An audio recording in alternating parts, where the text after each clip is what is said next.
नमस्कार, मी हवामान अभ्यासक अनिलराज मुलगे, राहणार मुलगेमळा, बार्शी, जिल्हा सोलापूर. दिनांक 25 फेब्रुवारी.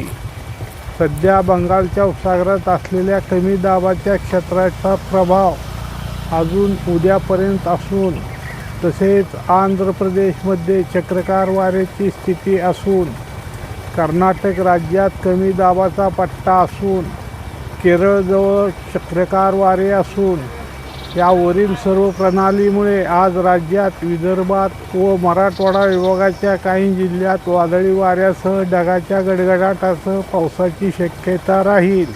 तसेच राज्याच्या नाशिक, खान्देश व पश्चिम महाराष्ट्रात हवामान ढगाळ व सूर्यप्रकाश असे राहील.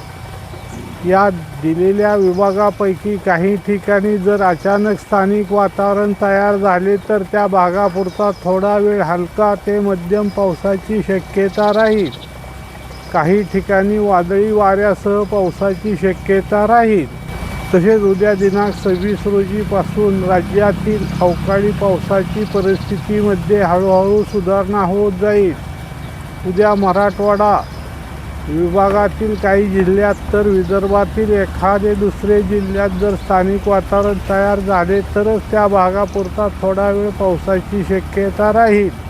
तसेच कालच्या अंदाजात सांगितल्याप्रमाणे दिनांक 27 फेब्रुवारी रोजी सकाळपर्यंत डहाणू, पालघर, मुंबई व उपनगरात, नाशिक, पुणे, कोकणात येथे पावसाचे थेंब किंवा पावसाच्या तुरळक ते हलक्या सरी पडण्याची शक्यता राहील असे वाटते आहे.